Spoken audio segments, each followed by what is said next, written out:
नमस्कार, आप देख रहे हैं न्यूज वन इंडिया। मैं हूं आपके साथ कीर्ति बिंदल और बुलेटिन का आगाज बड़ी खबर के साथ करेंगे। यूपी सरकार का मिशन रोजगार जारी है। 700 अभ्यर्थियों को नियुक्ति पत्र देंगे सीएम योगी। कई विभागों के 700 चयनित अभ्यर्थियों को मिलेगा नियुक्ति पत्र। यूपीपीएससी से चयनित अभ्यर्थियों को मिलेगा नियुक्ति पत्र। सुबह 11 बजे लोक भवन में होगा नियुक्ति पत्र का वितरण। सीएम योगी के साथ वित्त मंत्री सुरेश खन्ना भी रहेंगे मौजूद और एमएसएमई मंत्री राकेश सचान, ऊर्जा मंत्री ए के शर्मा भी कार्यक्रम में होंगे शामिल और परिवहन मंत्री दयाशंकर सिंह, राजस्व राज्य मंत्री अनूप प्रधान भी रहेंगे मौजूद। राज्य मंत्री राकेश राठौर और सतीश चंद्र शर्मा भी रहेंगे मौजूद। तो बड़ी खबर आपको बता रहे, यूपी सरकार का मिशन रोजगार, परिवहन मंत्री दयाशंकर सिंह भी कार्यक्रम में रहेंगे शामिल, राज्य मंत्री राकेश राठौर और सतीश चंद्र शर्मा भी रहेंगे मौजूद। यूपी सरकार का मिशन रोजगार जारी है।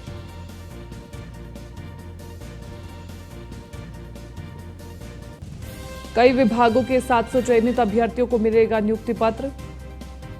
मुख्यमंत्री योगी आदित्यनाथ बांटेंगे नियुक्ति पत्र। यूपीपीएससी से चयनित अभ्यर्थियों को मिलेगा नियुक्ति पत्र।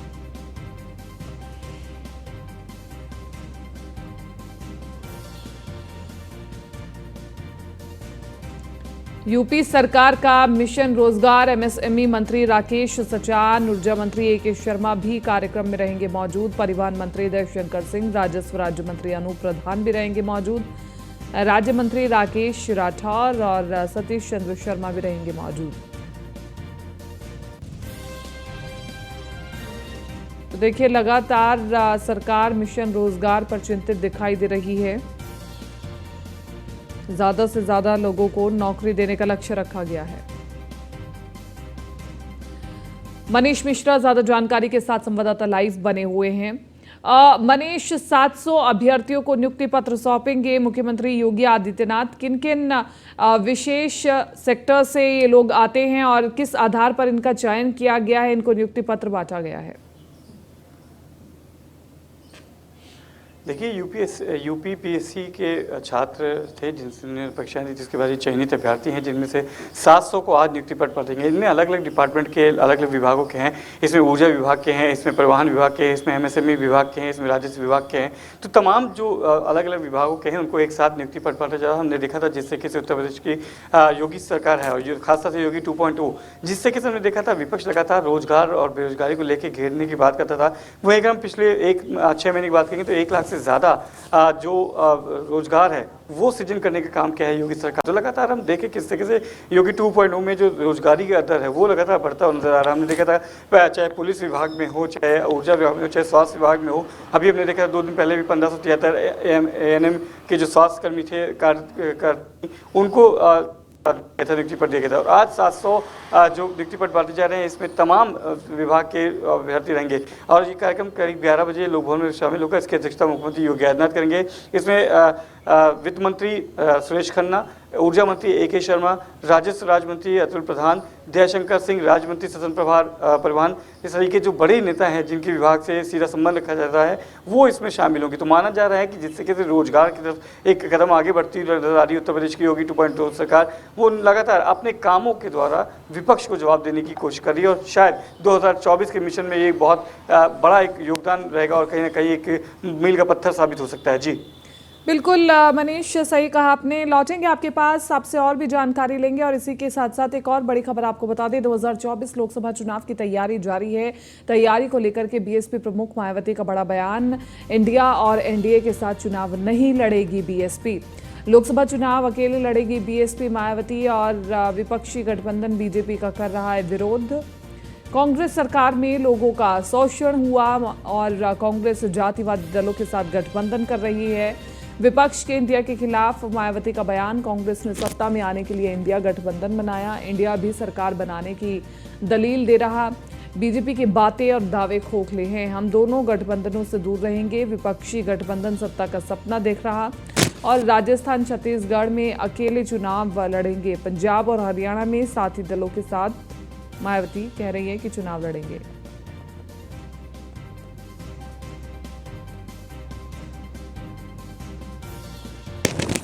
मनीष हमारे साथ लगातार ज्यादा जानकारी के साथ बने हुए हैं। मनीष, देखिए, समाजवादी पार्टी के साथ साथ बीएसपी भी एक महत्वपूर्ण फैक्टर रहेगा बीजेपी के लिए, क्योंकि अब कहीं ना कहीं बीएसपी भी दोबारा रिवाइव करने की तैयारी में है और ऐसे में बीएसपी बीजेपी को कड़ी टक्कर देने की कोशिश जरूर कर रही है। बहरहाल धरातल पर ये कोशिशें कैसी चल रही हैं, बताएं। देखिए, आपको बता दूं कि जहां हमने देखा था कि 2 दिन पहले एक तरफ एनडीए दिल्ली में और एक तरफ इंडिया, जो नया विपक्षी एकता जुट हुई है, उसने जो अपना नाम दिया इंडिया, उसकी बैठक बेंगलुरु में चली थी। पर उन दोनों से अलग कहीं ना कहीं बसपा सुप्रीमो मायावती दोनों पे नज़र रखी हुई थी और दोनों की जितने भी घटक दल थे, जितने भी सहयोगी दल थे, उनके ऊपर नज़र रखी हुई थी। इसके बाद मायावती कल एक प्रेस कॉन्फ्रेंस करती हैं और उसमें ये साफ जाहिर करती हैं कि वो ना एनडीए के साथ है ना इंडिया के साथ है। मतलब कि मायावती एक बार फिर से अपने जो पत्ते हैं उन्होंने खोल दिए हैं कि वो अकेले दम पे चुनाव लड़ेंगे। अब देखना होगा कि किस तरीके से अगर हम बात करेंगे 2022 के चुनाव में, तब भी उनको 1 सीट मिलती है विधानसभा में। हालांकि 2019 के चुनाव में देखा था, जब सपा के साथ उनका गठबंधन था, तो 10 लोकसभा सीटें जीती थी। सबसे बड़ी चीज़ होगी, क्या बहुजन समाज पार्टी अपने अकेले दम पे उन 10 सीटों को रिवाइव कर सकती है, रिटेन कर सकती है? ये सबसे बड़ी चुनौती होगी। अगर कर सकती है तो निश्चित तौर से जहां समाजवादी पार्टी अपने आप को दम भरती नजर आ रही है, इंडिया जो विपक्षी दलों का एक गुट बना है, उसमें उत्तर प्रदेश से सबसे प्रमुख दल के रूप में नजर आती है। ऐसे में एक विपक्षी दलों को कहीं ना कहीं एक झटका जरूर लग सकता है कि जिस तरीके से उन्होंने कहा था कि बसपा हो, सपा हो और आरडी हो, जो इतने विपक्षी दल हैं जो बीजेपी के खिलाफ चलते हैं, जो बीजेपी को बाहर करने, सत्ता से बाहर का रास्ता दिखा सकते हैं, उसमें से कहीं ना कहीं समाजवादी पार्टी को एक झटका लगा कि जो बहुजन समाज पार्टी, जो उनकी पिछली लोकसभा चुनाव में सहयोगी दल था, वो उनके द्वारा अलग होते हैं, बाहर आते हैं। तो कहीं ना कहीं इस तरीके की अगर आप योजनाएं देखेंगे, इस तरीके अगर देखेंगे कि किस तरीके से बसपा सुप्रीमो मायावती ने अपना एक ट्रम्प कार्ड खुला है। अब देखना होगा कि जैसे धरातल पे वो कितना निकलती है, क्योंकि 2022 में हमने देखा था बहुत कम उन्होंने रैलियां की थी, बहुत कम वो निकली थी। अब अगर 2024 में वो नहीं निकलती हैं तो उनका जो वोट बैंक है, हालांकि बसपा का एक निर्धारित वोट बैंक है, 20 से 21% का वोट बैंक है जो बसपा का कोर्स वोट बैंक माना जाता है, उसमें सेंध लगाने की तैयारी ऑलरेडी सपा और बीजेपी कर चुकी है। ऐसे में अगर बसपा सुप्रीमो बाहर निकलती हैं, रोड पर निकलती हैं, धरातल पर निकलती हैं और अपनी 10 सीटें ही बचा लेती हैं, तो निश्चित तौर से एक बड़ी चुनौती होगी और एक कहीं ना कहीं बीजेपी और सपा के लिए भी एक कहीं ना कहीं एक चुनौती होगी। तो कैसे बसपा सुप्रीमो ने ऐलान तो कर दिया है, तो उसको धरातल पर कैसे उतारेंगी ये आने वाले वक्त बताएगा और देखना होगा कि उनकी क्या रणनीति है, क्योंकि अलग थलग सी पड़ गई है बहुजन समाज पार्टी। पहले जो कोर होता था, जिस तरीके से मोमेंटम होता था, जिस तरीके से स्टार्ट रहती थी बसपा सुप्रीमो मायावती, वैसे आप सोशल मीडिया के अलावा आपको जो फील्ड कहें या फिर धरातल पर कहें तो वैसे सक्रियता ज़्यादा नजर नहीं आती है। तो एक ना एक चुनौती होगी। अब देखना होगा कि समाजवादी पार्टी और भारतीय जनता पार्टी, जो दोनों की निगाहें बहुजन समाज पार्टी पे थी, अब उनका स्टैंड क्या होता है। जी ठीक है मनीष, आप बने रहिए, हम आपसे आगे भी जानकारी लेंगे। लखनऊ से अगली बड़ी खबर, बीजेपी प्रदेश अध्यक्ष भूपेंद्र चौधरी ने की मुलाकात। लखनऊ में ओपी राजभर से की मुलाकात। ओपी राजभर के पार्क रोड आवास पर जाकर की मुलाकात। ओपी राजभर के एनडीए में शामिल होने के बाद मुलाकातों का दौर जारी है। एनडीए के नेताओं से लगातार ओपी राजभर मुलाकात भी कर रहे हैं। तो देखिए, बड़ी खबर आपको बता रहे हैं, बीजेपी प्रदेश अध्यक्ष भूपेंद्र चौधरी ने मुलाकात की है। लखनऊ में ओपी राजभर से मुलाकात की है और ओपी राजभर के पार्क रोड आवास पर जाकर की मुलाकात की है। तस्वीरें आपको दिखा रहे हैं मनीष हमारे साथ ज्यादा जानकारी के साथ संवाददाता बने हुए हैं। मनीष, भूपेंद्र चौधरी ओम प्रकाश राजभर से मिलकर के आए हैं, इस तस्वीर के क्या मायने हैं? देखिए, निश्चित तौर से बहुत ज़्यादा इस तस्वीर के मायने आते हैं और ख़ासतौर से बीजेपी के लिए बहुत ज़्यादा मायने आते हैं कि राजभर अगर आपके साथ आते हैं तो पूर्वांचल में जो 2022 का जो डेंट था वो कहीं ना कहीं आपके लिए बहुत सुगम रहता है। और राजभर की एंट्री हुई है। राजभर क्योंकि लगातार दिल्ली पे थे, 14 तारीख से लगातार वो दिल्ली में थे, अमित शाह से मुलाकात करते हैं, उसके बाद लखनऊ आते हैं। उसके कुछ घंटे पहले ही एक ट्वीट आता है अमित शाह का, जो कि केंद्रीय गृह मंत्री हैं और वरिष्ठ नेता हैं भारतीय जनता पार्टी के, थिंक टैंक कहे जाते हैं। वो एक एनडीए में शामिल होने की घोषणा करते हैं कि राजभर एनडीए में शामिल हो गए। उसके बाद राजभर एक प्रेस कॉन्फ्रेंस करते हैं, उसके बाद तुरंत दूसरे दिन 9 बजे की फ्लाइट से दिल्ली चले जाते हैं, क्योंकि उनको एनडीए की बैठक में शामिल होता है। इस दौरान बीजेपी के तमाम जो बड़े नेता हैं उनसे उनकी मुलाकात नहीं हो पाती है। तो जब वो एनडीए की बैठक से लौटते हैं तो खुद प्रदेश अध्यक्ष भूपेंद्र चौधरी, जो कि माना था कि बीजेपी में शामिल बीजेपी के घटक दल या एनडीए में शामिल होने के बाद पहली मुलाकात थी भूपेंद्र चौधरी और ओम प्रकाश राजभर की, तो खुद एक कर्टसी के तौर पर भूपेंद्र चौधरी उनके पार्क रोड स्थित आवास पे जाते हैं, वहाँ पर उनसे मुलाकात करते हैं और करीब आधे घंटे का समय वहाँ दोनों लोग मिलाते हैं। एक फोटो सेशन सेशन भी होता है, उसके फोटो सेशन के बाद वो वापस अपने आवास के लिए निकल जाते हैं भूपेंद्र चौधरी, पर एक कहीं ना कहीं साफ संदेश देने का एक देखा गया है कि साफ संदेश देते हुए नजर आए कि जो उनके घटक दल हैं, जो एनडीए के सहयोगी हैं, उनको किस तरह साथ में लेके चलते हैं, किस तरह से आगे लेके चलते हैं। अब सबसे बड़ी चीज़ होगी कि टिकट सहमति पे जिस तरीके से कयास लगाया जाता है कि 3 टिकट मांगे हैं लोकसभा के, एक माधेपुर सीट है बिहार की, गाजीपुर और घोसी उत्तर प्रदेश की 2 सीटों पे मांग करेगा। साथ ही साथ मंत्रिमंडल में माना जा रहा है कि 2 मंत्रिमंडल में 2 स्थान ओम प्रकाश राजभर को मिल सकते हैं, खुद उनको और उनके एक बेटे को भी शायद स्थान दिया जाता है। तो ऐसे में देखने वाली बात होगी कि क्या जिस रणनीतिक साथ ओपी राजभर या जिस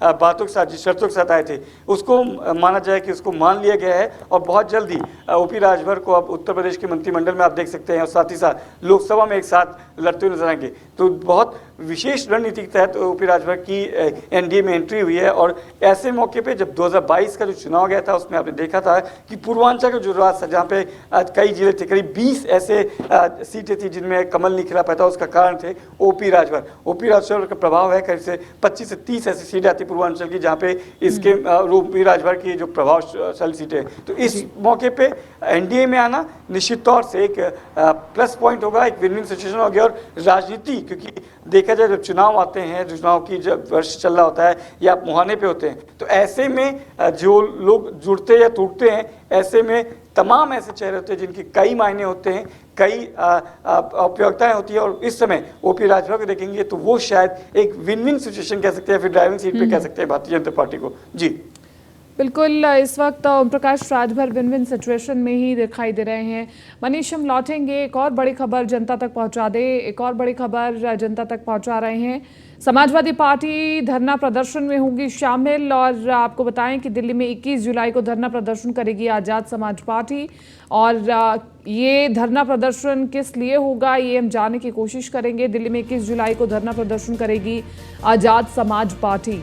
समाजवादी पार्टी भी धरना प्रदर्शन में होगी शामिल। समाजवादी पार्टी के अध्यक्ष अखिलेश यादव के निर्देश पर पहुंचेंगे सपा नेता, सपा के सांसद, विधायक समेत 6 नेता पहुंचेंगे जंतर मंतर पर। तो देखिए, बड़ी खबर आपको बता रहे हैं, आजाद समाज पार्टी धरना प्रदर्शन करेगी। भीम आर्मी चीफ चंद्रशेखर पर हमले का मामला और दिल्ली में 21 जुलाई को धरना प्रदर्शन करेगी आजाद समाज पार्टी। मनीष हमारे साथ लगातार ज्यादा जानकारी के साथ बने हुए हैं।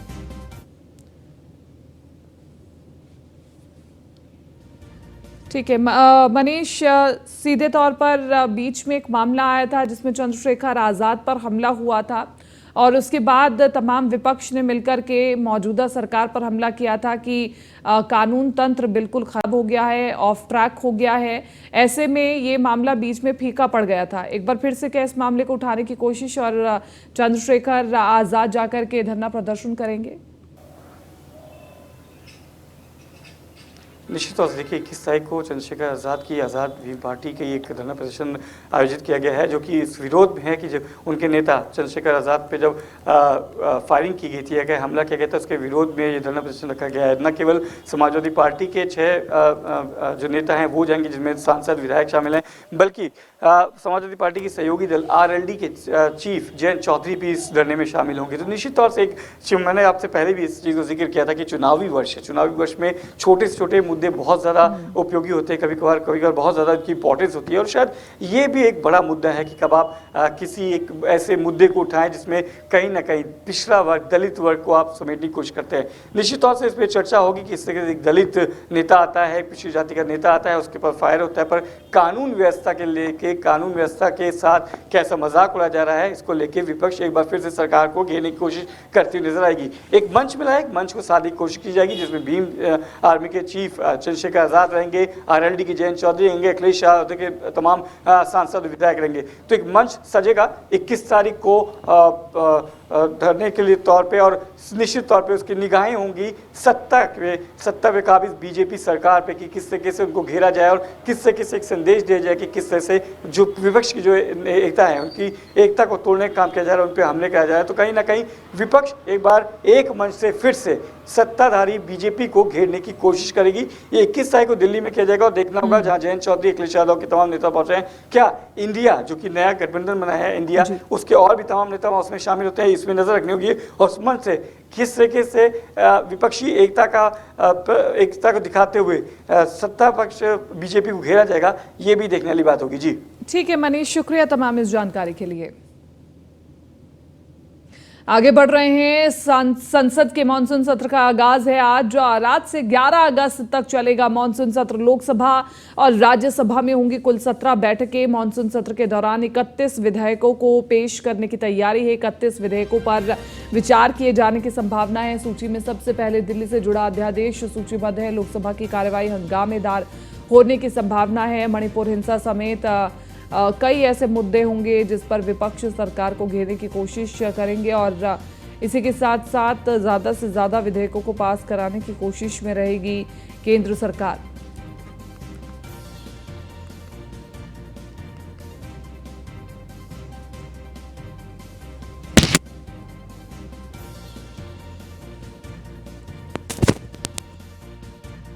मानसून सत्र का आगाज होने वाला है। 31 विधेयकों पर विचार किए जाने की संभावना है। दिल्ली में अफसरों की ट्रांसफर पोस्टिंग पर अध्यादेश को कानून में बदलने के लिए विधेयक पर चर्चा। जन विश्वास संशोधन विधेयक पर चर्चा। सिनेमेटोग्राफी बिल विधेयक पर चर्चा और इसी के साथ साथ digital personal data protection bill पर 2022 पर चर्चा। वन संरक्षण संशोधन विधेयक 2023 के विधेयकों पर भी चर्चा होगी। जैविक विविधता संशोधन विधेयक 2021 पर चर्चा होगी और निरसन और संशोधन विधेयक 2022 पर चर्चा होगी।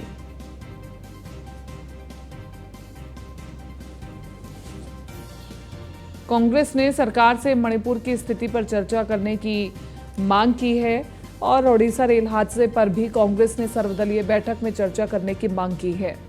चीन से लगने वाली सीमा पर स्थिति क्या है, इस पर चर्चा करने की भी मांग की है। महंगाई और बेरोजगारी के मुद्दों पर सदन से चर्चा हो। कांग्रेस ने सरकार से मणिपुर स्थिति पर भी चर्चा की मांग की है। तो तमाम ये मुद्दे रहेंगे जिस पर विपक्ष सरकार पर हमलावर रहेगी।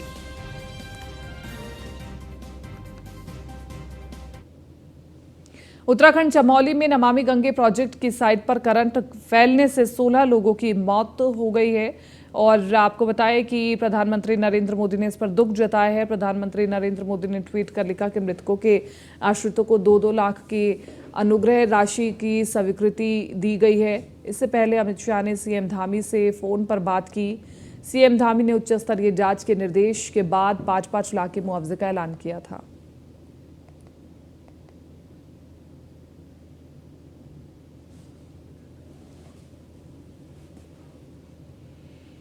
सांसद मेनका गांधी का सुल्तानपुर का दौरा है आज और 3 दिवसीय दौरे पर सुल्तानपुर आएंगी मेनका गांधी। दिल्ली में सुबह 9 बजे सुल्तानपुर के लिए रवाना होंगी मेनका गांधी। सड़क मार्ग से दिल्ली से सुल्तानपुर आएंगी मेनका गांधी। तो देखिए, बड़ी खबर आपको बता रहे हैं। दिल्ली से सुबह 9 बजे सुल्तानपुर मार्ग से दिल्ली से सुल्तानपुर आएंगी मेनका गांधी।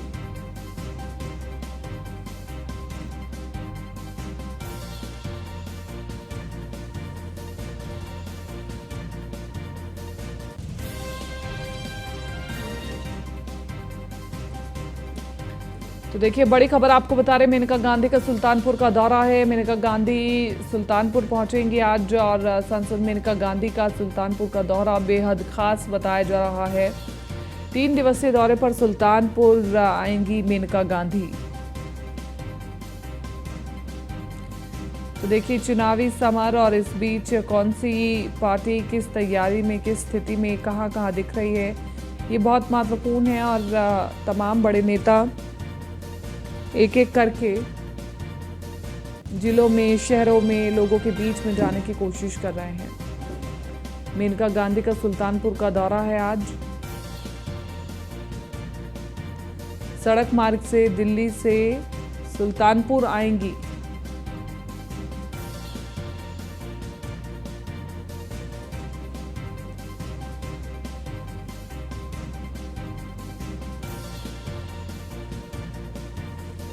तो देखिए बड़ी खबर आपको बता रहे हैं, मेनका गांधी का सुल्तानपुर का दौरा है आज। सड़क मार्ग से दिल्ली से सुल्तानपुर आएंगी मेनका गांधी।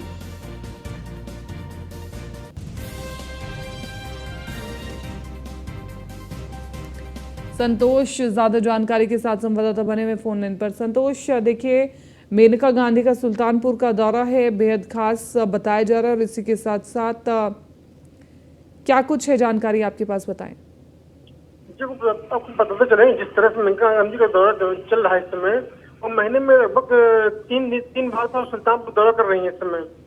अब 24 की तैयारी कहें या तो उनका नेचर कहें, स्वभाव कहें, तो जब भी आती हैं तो सुल्तानपुर के लिए कुछ सवाल लेकर आती हैं। चाहे वो सड़क हो, चाहे वो बिजली व्यवस्था हो, चाहे पानी की व्यवस्था हो, चाहे वो किसी अन्य चीज की व्यवस्था हो। कुल मिलाकर कहने का आशय ये है कि मेनका गांधी के सुल्तानपुर आने के लिए जब भी उनका आना होता है तो कोई ना कुछ सभा सुल्तानपुर के लेकर आती हैं। इसी कड़ी में आज वो सुल्तानपुर आ रही हैं, इसमें वो कई तरह चौपालों को संबोधित करेंगी, इसमें वो कई तरह लोगों को जो कुछ देंगे भी, और साथ ही साथ चुनाव की जो कार्यक्रम किए हैं अपने सारे कार्यक्रम को वो जनता को बताएंगे भी कि कैसे उन्होंने कार्यक्रम किया है। और योगी मोदी जी की जो कार्य की सराहना है उस कार्य की सराहना को भी करती हैं वो, और बताती हैं किस तरह योगी मोदी सरकार ने देश के लिए, प्रदेश के लिए काम किया है। ठीक है, बहुत बहुत शुक्रिया तमाम इस जानकारी के लिए।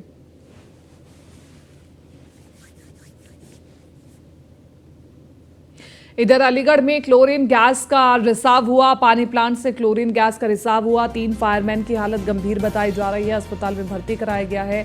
2 किलोमीटर तक अलर्ट जारी किया गया है और ग्रामीणों को शिफ्ट किया जा रहा है। अलीगढ़ के आपको बताएं कि अलीगढ़ में पूरी घटना हुई है। अलीगढ़ के गभाना थाना क्षेत्र के कटरा मोड़ स्थित बंद पड़ी पानी फिल्टर करने वाली फैक्ट्री में अचानक क्लोरीन गैस का रिसाव शुरू हो गया और अमोनिया गैस का रिसाव इतना तेज था कि पूरे गांव में लोगों को घुटन महसूस होने लगी और अफरा तफरी मच गई। घटना की जानकारी होने पर पुलिस प्रशासन और दमकल की टीमें मौके पर पहुंच गई और आपको बताएं कि दमकल कर्मियों ने अंदर जाकर के गैस के रिसाव को काबू किया, लेकिन क्लोरीन के तेज रिसाव के कारण उनका भी दम घुट गया और वो बेहोश हो गए, जिसके बाद उन्हें मेडिकल कॉलेज के लिए रेफर किया गया।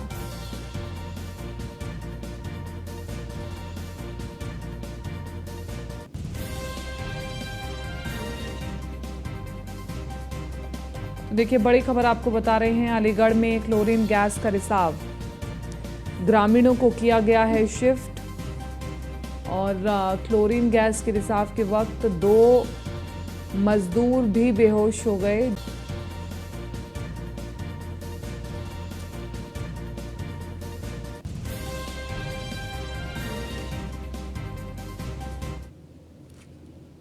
महाराष्ट्र से अगली खबर, रायगढ़ के खालापुर तालुका में पहाड़ी से गिरा बोल्डर। भारी बारिश के बाद पहाड़ खिसकने से गिरा बोल्डर। हादसे में करीब 5 लोगों की मौत हो गई है। बोल्डर के नीचे गिरने से करीब 50 घर दब गए हैं और रेस्क्यू कर लोगों को बाहर निकालने का कार्य जारी है।